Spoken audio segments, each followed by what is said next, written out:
ስለዚህ ማንም በክርስቶስ ቢሆን አዲስ ፍጥረት ነው። ድገሙት አንድ ላይ። ስለዚህ ማንም በክርስቶስ ቢሆን አዲስ ፍጥረት ነው። አሮጌው ነገር አልፏል፣ እነሆ ሁሉም አዲስ ሆኗል። ድገሙት ባካችሁ እስቲ። ስለዚህ በክርስቶስ ቢሆን ጮክ በሉልኛ። አሮጌው ነገር ከዛዝ እነሆ ሁሉም አዲስ። ይሄ ቃል በኢየሱስ ስም ታተመ። በጣም የሚገርማችሁ ወደ 3 ነገር ስንገባ የምንነካበትና ትልቅ ቤኔፊት የምናገኝበት ጉዳይ አለ። በጣም ትርፋማ የምንሆንበት ብንጠየቅ ተጠቀምኩኝ፣ አቅም አገኘው፣ የሆነ ነገር ሆነልኝ ምንድነው ወይም የምንመሰክረው ነገር አለ። የመጀመሪያው ወደ መጽሐፍ ቅዱስ ስንገባ የእግዚአብሔር ቃል እንደዚህ ተከፍቶ በቅዱሳን ህብረት በጋራ ሆነን ማንበብ ስንጀምር ትልቁ ትርፋችን በመጽሐፍ ውስጥ ያለው መንፈስ ማግኘት ነው። ስለዚህ መጽሐፍ ቅዱስ ተከፍቶ ኪሳራ የለም። ቃል ሼር ተደራርገን ባዶነት የለም። ከመጽሐፉ የምንካፈለው ዕውቀት አይደለም። ልብ በሉ። ከመጽሐፉ በዋናነት የምናገኘው ስልጣና ችሎታ አይደለም፣ ወይም ስነ ምግባርም አይደለም። ምክንያቱም ከዚህ መጽሐፍ ውጪ ቡዲዝም ስነ ምግባር ያስተምራል፣ ሙስሊም ስነ ምግባር ያስተምራል። የትኛውም ቦታ ላይ ጭቡ ነው፣ አትንኩ፣ ሐራም ነው፣ ሐላል ነው ይሏቸዋል። ስለዚህ ከሌላው የሚለየው መጽሐፍ ቅዱሳችን ማንበብ ስንጀምር የምናገኘው ችሎታም አይደለም፣ ካራክተር አይደለም፣ መንፈስ ነው። የዚህ ጉባኤ ደግሞ ትልቁ ደስታው መጥቶ ባዶውን አይወጣም። ስለዚህ ሁሉ ነገር መንፈስ ነው። ቅድም የእግዚአብሔር ሰው ተናግሯል። ነብይ ለማ ትዝ ይላችኋል። እግዚአብሔርን የመፍራት መንፈስ፣ ራስን የመግዛት መንፈስ፣ የፍቅር መንፈስ አላለንም? ፍቅርም መንፈስ ነው ማለት ነው። እኛ ሰፈር እልልታም መንፈስ ነው፣ ስብከትም መንፈስ ነው። እዚህ ጉባኤ ላይ የምንካፈለው ነገር በሙሉ መንፈስ ነው። ስለዚህ የሚመጣው ዘመን እኔ በቤታችሁ ታይቶኛል። ወደ መጽሐፍ ገብታችሁ እሳት ይዛችሁ ትወጣላችሁ። ቃሉን አንብባችሁ ተለኩሳችሁ ትወጣላችሁ። በተለይ ዛሬ የሆነ ሰው እሳት ይዞ ይወጣል። እስቲ ያ ሰው አሜን ይበለኝ ዛሬ። የመጀመሪያው ይሄ ነው። ሁለተኛው በቅዱሳን ህብረት መካከል እንዳትንቁ። ይሄ የዲጂታል ዘመን አንዱ የጎዳብን አብሮ መቀመጥ፣ አብሮ መማር፣ አብሮ መተያየት። ምክንያቱም አብረን ስንገናኝ በዛ ጉባኤ መካከል እግዚአብሔር ህይወትንም በረከትንም ምን ብሏል? አዟል። ስለዚህ እንዲህ ባለው ጉባኤ ኪሳራ የለውም፣ ትርፍ ትልቅ ነው።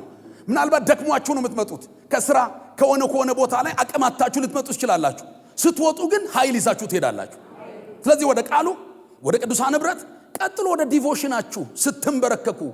አንዳንዴ አቅም አጥቼ ገና ስንበረከክ 5 ደቂቃ ውስጥ የሚያገኘኝ ደስታ አለ። ስንበረከክ አዝኜ ሊሆን ይችላል፣ ስነሳ ስቄ ነው። ስንበረከክ ብዙ አይነት ክስ ይዞኝ ሊሆን ይችላል፣ ስነሳ እልል ብዬ ነው። ገና መንበርከክ ሲጀምሩ የጨለማ መንግስት ይናወጣል። በተለይ ዛሬ የሆነ ሰው ተንበርክካችሁ ለአገር የሚተርፍ፣ ለዘር የሚተርፍ፣ ለጓደኛ የሚተርፍ፣ ለራስ አይደለም አለን ጌታ። ህዝብ መጥቶ እጅ ላይ የሚበላው የተለየ መገለጥ ያገኛችኋል። ኧረ አንድ ሰው ጮሆ አሜን ይበለኝ እስቲ። የኔ ትርፌ መንፈስ ነው በሉ ባካችሁ። ጥቅሜ መንፈስ ነው በሉ። ይሄንን ያልካልኳችሁ ሐዋርያው ቅዱስ ጳውሎስ ለቆሮንቶስ ሰዎች ብዙ ምክር ጽፏል። ቆሮንቶስ መጽሐፍ አብዛኛው ችግር የሕፃንነት ችግር ነው። እንደምታውቁት ያለማደግ መንፈሳዊ ቤቢነት ችግር ነው። ያም ምጥረት የመጣው ክርስቶስን ካለመመገብ፣ ክርስቶስን እንደ ምግብ እንደ መጠጥ ካለመውሰድ የመጣ ነው። ቡድነኝነት አለ፣ ጎጠኝነት አለ፣ ወገንተኝነት አለ፣ ኩርፊያ አለ። እንደምታውቁት ይሄን ሁሉ ያስተማረ መጀመሪያው አንደኛ ቆሮንቶስ ላይ፣ ሁለተኛ ጠንከር ያሉ ሐሳቦችን ያነሳል። በተለይ ስለ ገደብን ስለ ማንሳት ሳነሳ በማንነታችሁ ውስጥ ያለውን ዕውቀት በማወቅ ማንነትን በመረዳት አንደርስታንድ በማድረግ ማንኛውም ቦታ ላይ ሰብሮ መግባት ብቻሉበት ዕውቀት ዛሬ ይለቀቃል። አሁን ነገሩን እንድታውቁት አይደለም ምሰብካችሁ፣ መናፍስት እንድታውቁ አይደለም፣ ቻሌንጁ እንድታውቁ አይደለም፣ ማንነት እንድታውቁ። አንተ ኖርማል ሰው አይደለህም። ለዚህ ነው ጳውሎስ እንዲህ አለ፣ ማንም አለ፣ በደም ያዙልኝ፣ በክርስቶስ ቢሆን አዲስ ፍጥረት ነው ይልና አሮጌው አልፏል፣ ሁሉም ምን ሆነዋል? አዲስ ሆነዋል። ልድገመው እስቲ ከኔ ጋር፣ ማንም በሉ በክርስቶስ ቢሆን ምንድነው? ድገሙት አንድ ላይ። ከዛ አሮጌው ምን ብሏል ይላል?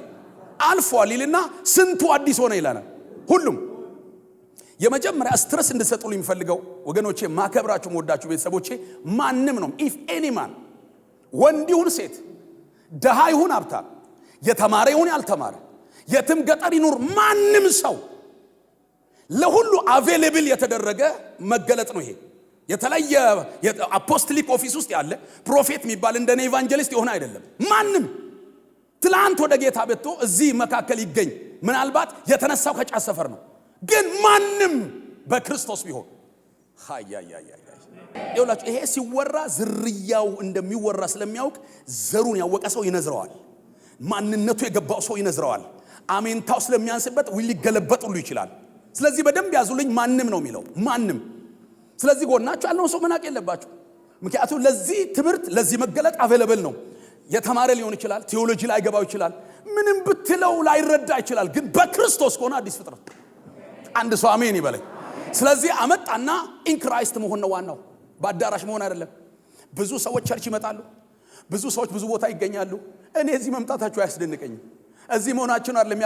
አብዛኛው ጉባኤ ቼክ አድርጉት፣ በአዳራሽ እንጂ በክርስቶስ አይደለም። በአገልጋይ ጉባኤ እንጂ በክርስቶስ አይደለም። በጣም ኮንፊደንስ የሚሞላኝ ደረቴን ነፍቼ እንዴት የሚያደርገኝ በኢትዮጵያ መሆን አይደለም። አንዳንድ ሰው እግሬን ነቅሎ አሜሪካ ቢያስገባኝ ይላል። እንዴት ክብደት ይጀምራል፣ እንዴት ጭንቀት ነው። ዋስትና ያለው የሚያረጋጋ ዘመንን የሚቀይር በክርስቶስ መሆን ነው። አሁን እንዲህ አይነት ጨካኝ ትውልድ እየመጣ ነው። በክርስቶስ በመሆኑ ደረቱን ነፍቶ እያፏጨ መሄድ I am in Christ እያለ የሚዘምር ሲያወራህ ማይንቀጠቀጥ ያዛቱርግና በክርስቶስ ነው ወይስ በራስህ ነህ በሉት።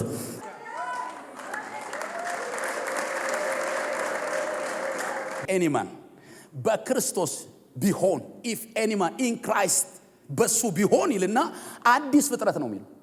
ይሆናል አይደለም፣ ፕሮባቢሊ ወደፊት ሊሆን ይችላልም አይደለም፣ ሊደረግ ነው አይደለም፣ ኦሬዲ ነው።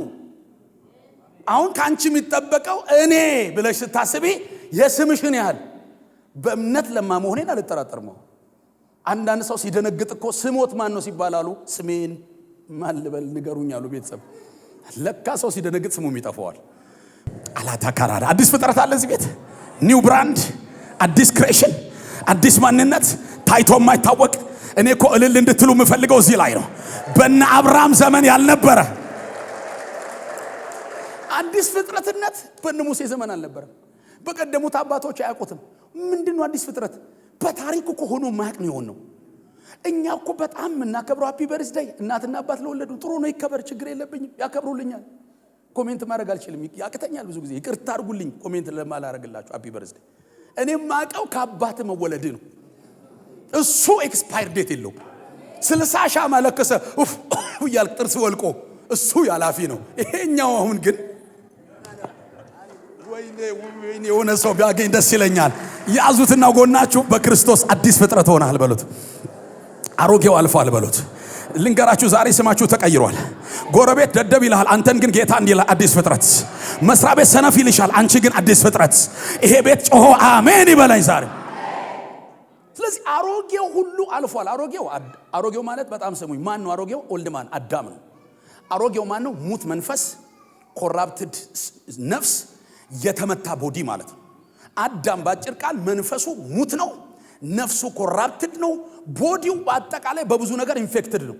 who is a new creation? አዲስ ፍጥረት ማለት መንፈሱ ጻድቅ ነው፣ መንፈሱ ሕያው ነው፣ ነፍሱ ይታደሳል፣ ስጋው ጤነኛ ነው።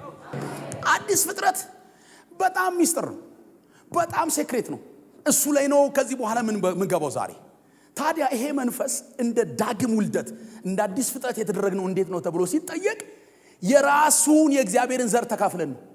የርሱ ህይወት ወደ እናንተ ገባ።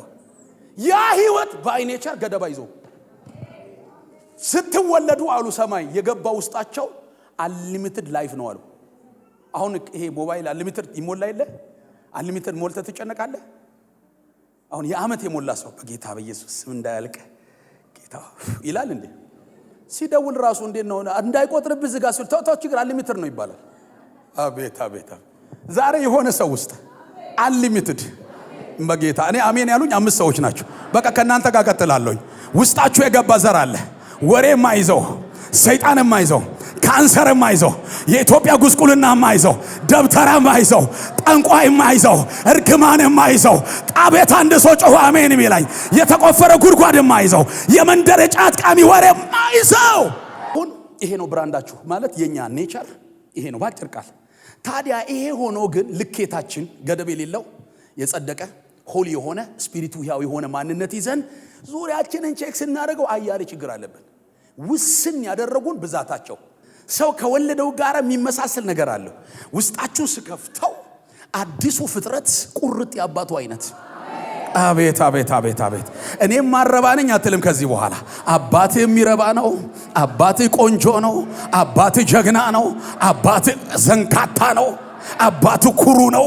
የኩሩ ልጅ ኩሩ፣ የኃያል ልጅ ኃያል፣ የጀግና ልጅ ጀግና፣ የአንበሳ ልጅ አንበሳ። አይጥ ወልዶ ያውቃል? አያውቅም። በኔቸር ራሱ አንተ አንበሳ እንዴት ይወልዳል? አንበሳ አንበሳ ነው የሚወልደው። ብርሃን ብርሃን ይወልዳል። እኔ አሁን ሁላችሁን እኔ በውጫ ላወቅ አልፈልግም ከዚህ በኋላ። እሱን የጎዳኝ አንዳንድ ሰው በዚህ በጭንቅላቱ ተዋውቄው ከሆነ ቀን በኋላ እንዲቀጥ ብሎ ይሄዳል። ውጭ እዚህ ነው እንዲህ የሚለው። በቃ ትሁት ነው ወንድማችን፣ በጣም ወንበሩም ትሁት ነው፣ መኪናው ትሁት ነው። ልክ ከተማ ስታየው ቀጥ ብሎ እያንዳንድን ሰብራለሁ የሚል ፊት። ሰውን በፊዚካል እንዳትተዋውቁት፣ ሰውን በኤክስተርናል ፓርት እንዳትተዋውቁት፣ ሰውን በጾታ እንዳትተዋውቁት። ጳውሎስ እንኳን ምን አለ? ሰውንም ማቀብ አለ በክርስቶስ ነው። አንድ ሰው አሜን ይበለኝ። ብዙ ዘመን ኢትዮጵያ ውስጥ አሁን ከረንት ላይ አደጋ ውስጥ ነው የገባነው። ብዙ ቸርች ውስጥ የዘረኝነት ነገር ገብቷል። እየተዘመረ የራሱን ዘር ነው የሚፈልገው። በአንድ አይኑ እያየ ጉራጌ ከሆነ ማን ደንድርነ ግባ ደንድር ግባ ይላል። ከዛ በቃ ሁሉም አለው ብቻ አልጥራው። አሁን ዘሬ ከናንተ ጋር አንድ ነው። የወንዜ አይደለም፣ የአፈር አይደለም፣ ሰሜን አይደለም፣ ደቡብ አይደለም፣ ምስራቅ አይደለም፣ የሐረርጌ ዞን አይደለም፣ የሰማይ ዞን የአባት ዘር። እኔ የሆነ ሰውስ ገብቶ አይቻለሁ። እስቲ ቁርጥ ያባት አይነት ነው በሉት። ቁርጥ በጌታስ ዛሬ ይሄ መንፈስ ያገኛቸዋል። ይሄ ሪል አራት ወንጌላት ማለት ባጭር ቃል ኢየሱስ የኖረው አይደለም። ኢየሱስ የኖረው ኑሮ እኮ ሳሚዬ አዲሱ ሰው የሚኖረው ላይፍ ማለት ነው። እንትኑ ሞዴል ነው፣ ፓተርን ነው። አሁን ኢየሱስ አጋንንት አወጣ፣ እጅ ጫነ፣ ፈወሰ። ይሄ አራት ወንጌላት እንድንሰብከው አልነበረም። አፍተር ሪዘረክሽን ከኢየሱስ ትንሣኤ በኋላ አዲሱ ሰው እንዲህ ነው የሚኖረው የሚል እንትን ነው፣ ሜኑ ነው። አሁን የሆቴል ስትገባ ጨብጭባው ባለቤቱን ጥራ ነው የምትለው ወይስ ምንድነው የምትለው? ሜኑ ነው የምትለው። እንደገባው ባለቤቱን ጥራ ብትል ምንድነው የምትሆነው? አንተ አሁን ሲጠረጥሩ ይሄ ታክስ ምናምን የሚያስከፍል ከመንግስት የመጣ ነው። አሁን ዌተሯን ጠርተ ምናምን ቀጥታ ባለቤቱን ጥሪ ብትል ወዴት ነው የሚሮጠው? የሆነ ሰው ግብር ምናምን ነው የሚለው። ሆቴል ስትገባ ሜኑ ነው የምታየው። ዝልዝል፣ ዱለት፣ ጎረድ ሚክስ ምናምን። አሁን አራት ወንጌላት ማለት ቤተክርስቲያን በክርስቶስ የተወለደችው ኔቸሯ እንዲህ ነው። ተሰብካለች፣ አጋንንት ታወጣለች፣ በሽተኛ ይፈወሳል፣ ቲቺንግ አለ፣ ፍቅር አለ፣ ይቅርታ አለ፣ ሲወጉት ይቅር ብሏል። ይሄ ነገር በሙሉ ፓተርን ነው። ከዛ ይሄን ለማስተማር አንድ ቃል አብረን ነው የምናነበው። ኢየሱስ ያድናል። ማቴዎስ 17 ቶሎ ብላችሁ አውጡልኝ። እንደው ደሬ ብታነበልኝ ደስ ይለኛል። እዚህ ላይ ጮኸን ተነጋግረን ነው የምንጸልየው። ኢየሱስ ያድናል። ማቴዎስ 17 ከ14 እስከ 20 ድረስ። ወደ ሕዝቡም ሲደርሱ አንድ ሰው ወደ እርሱ ቀረበና ተንበርክኮ ጌታ ሆይ ልጄን ማርልኝ፣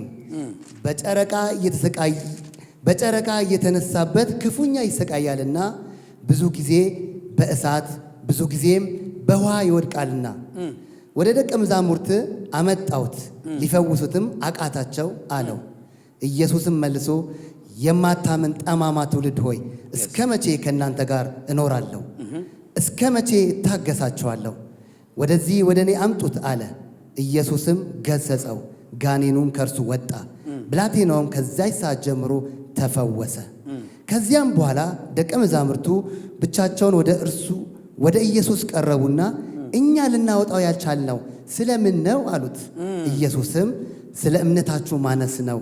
እውነት እላችኋለሁ የሰናፍጭ ቅንጣት የሚያህል እምነት ቢኖራችሁ ይህን ተራራ ከዚህ ወደዚያ እለፍ ብትሉት ያልፋል። ጌታ ይባርክ። ምን ትዝ ይላችኋል? ተራራ ላይ ምዕራፍ 17 ላይ ፊቱ ተቀየረ። ትዝ ይላችኋል?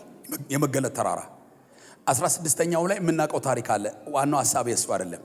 ያን የሚያክል መገለጥ ካዩ በኋላ ከተራራ ሲወርዱ የሆነ ሰው መጥቶ ተንበረከከና ልጄ ስቃይ ላይ ነው አለ፣ እባክህ ነፃ አውጣው።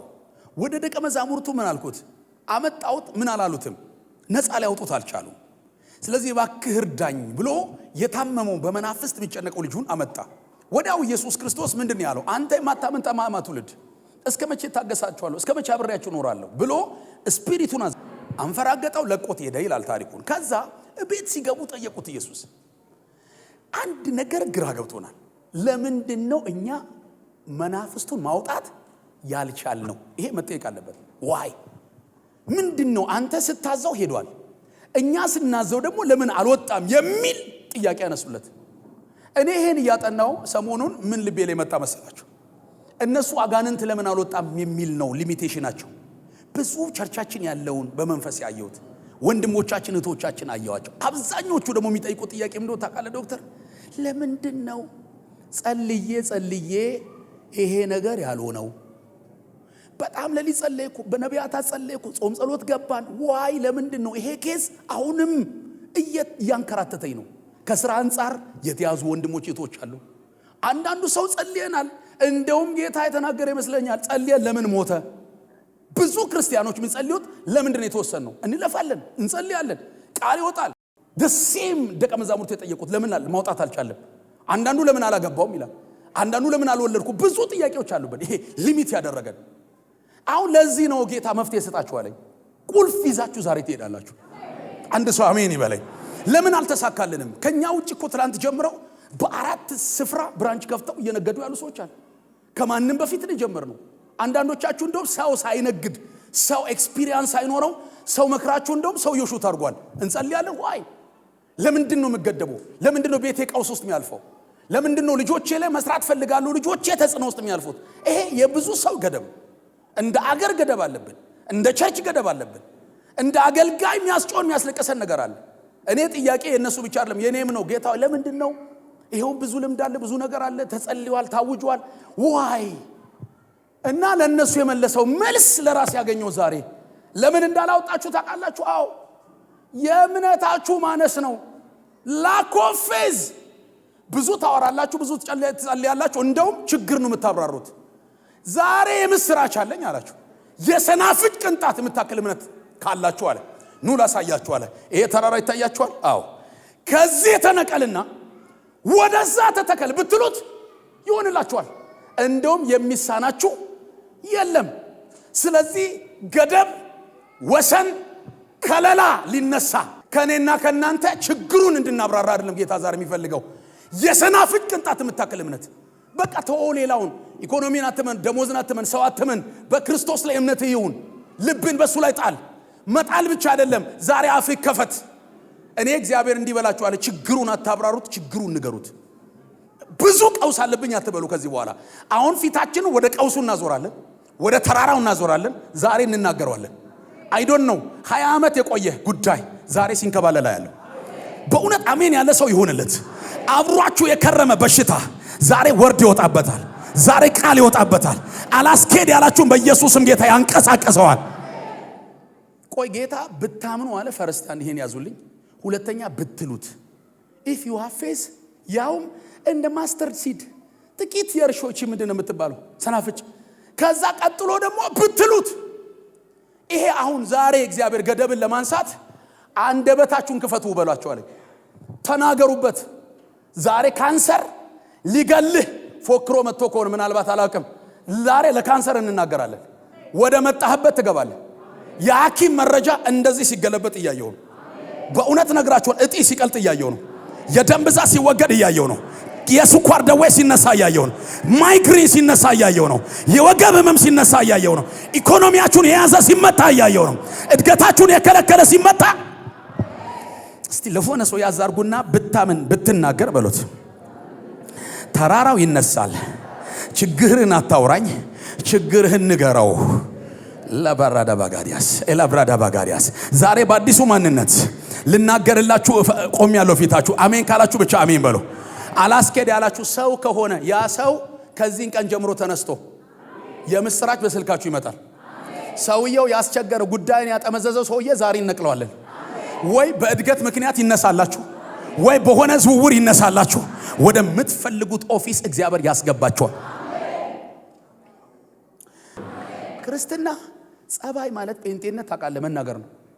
በጣም ዝም ያለ ሰው ነው ይላል ዓለም ዝም በል አለን። እኛ ደግሞ ተናገሩ አለን። ተራራው ፊት አልቅሱ ነው የሚለን፣ ለተራራው አልቅሱ ነው የሚለን። ኢቭን ለእግዚአብሔር ራሱ ጌታዊ ተራራዬን አንሳው ስትለው ምን ይላል? ራስህ አንሳው። ሙሴ ከፊቱ ባህር ትዝ ይላችኋል። ኧረ ጌታዊ ልናልቅ ነው፣ በእጅህ ምታው። ዛሬ መልእክት አለኝ። የሆነ ሰው እጅ ላይ ስልጣን አየሁ። አይደለም ለራስህ ለሪቨር ትናገርልናለህ፣ ለኢትዮጵያ ትናገራላችሁ። ከአፋችሁ ጋር የሚወጣ ቅባት አለ። እስቲ ሞት አይሰለጠንብኝም በሉ። በሽታ አይሰለጠንብኝም፣ እርግማን አይሰለጠንብኝም። በኔ ላይ የተሰራ መሳሪያ አይከናወንም። ብክነትን ሽር ያለው ኪሳራን ሽር ያለው በለው። አትፍሩ። እኔ እኮ አይደለም ማስብላችሁ፣ በእኔ ውስጥ ያለው መንፈስ ነው። የተዘጋው ተከፍቶልኛል። አልሞትም፣ በሕይወት እኖራለሁ። የረገጥኩትን ወርሳለሁ። ኧረ ኢየሱስ ያድናል። በእውነት ትልቁ ችግራችን የእምነት እጥረትና የመናገር እጥረት አለብን። እንደውም እንደኔ ሆናችሁ ከሆነ ራሴ ላይ ነው ሁሌ ድካሜ የማገኘው። ችግሬን ሳወራ ያለኝ ኢነርጂ እናንተ ኃይለኛ ነው። ኢነርጂ ከየት እንደማመጣ በዘጠኝ ነው ማወራው። ይገርማል። ያ ወቅታዊ ጉዳይ ስለ ራሱ እጄ ራሱ ችግር ለማብራራት ይወራጫል እጄ እና በብዙ ተወጥረን የምንኖር አገልጋዮች ነን። ከዛ ሰውየውም ደግሞ እኔም ተወጥሬ ያለው ልክ ነው ይላል ከውስጥ። አሁን ይሄ ኢነርጂህን ለምን ለፖዚቲቭ አታውጣው? አሁን ዛሬ እንድትቀይሩ የምፈልገው ችግርን ለማብራራት 4 ሰዓት ተወስደህ ከዛ ሌላ ካፌ ቀጥረ ከሰዓት ደግሞ የቀረውን እኮ ምናለቅስበት ሰው አለው አይነት አለ። ደግሞ እያለቀስን ስናወራም አቤት እንዴት ደስ ይላል። ያቀልጣል መንፈሱ ራሱ። እሱም አብሮ ማረብ ይሰጣል። አይዞህ ይውጣ፣ በካውንስሊንግ ይውጣ ይላል። ኮንናቹራል በጌታ ፍቅር ንገሩት። መከራውን ለማውራት በሉት፣ የምታወጣውን ኢነርጂ ድል ለማውራት አውጣ በሉት። እግዚአብሔር ባይ ኔቸር ምን አይነት ልጆች ነው የወለደው? የሚናገር ሕዝቅኤል 37 ላይ አጥንቶች ሞልተው ትዝ ይላችኋል። የደረቁ ያው እግዚአብሔር መጣና ሕዝቅኤል አለው እነዚህ አጥንቶች በሕይወት ይኖራሉ? አንተ ታውቃለህ፣ እኔ ምን አውቃለሁ? እኔ ምንም አላውቅም። በል እንግዲህ አለው እግዚአብሔር ለነዚህ አጥንቶች ምን ተናገር? የሞተ ነገር ላይ ትንቢት መናገር። አሁን ብለኸው እምቢ የለ ደግመህ ተንቢበት። ትሞክር የለ እምቢ የለ እንደገና ትቆሚና አንተ በር ለ50 ዓመት ተከፍተህ ትቀራለህ። የኔ ልጅ መጥቶ ይገባባል። ለነዚህ አጥንቶች ምን ተናገር? ባይዘው ወይ የትኛውም ዓለም ያለ ጆሮ አለው። ምንም ፍጥረት በሉት ንዳዱን ገሰጸ ይላል ኢየሱስ። ፍጥረት በሙሉ ሊሰማችሁ ዘመን መጥቷል። ከናንተ ዛሬ የሚፈለገው በቃ ዛሬ ተናጋሪ ሆናችሁ ትወጣላችሁ። ያመነ አሜን ይበለኝ እስቲ። ከኔ ጋር ጩሁና አመንኩ ስለዚህ ተናገርኩ በሉስ።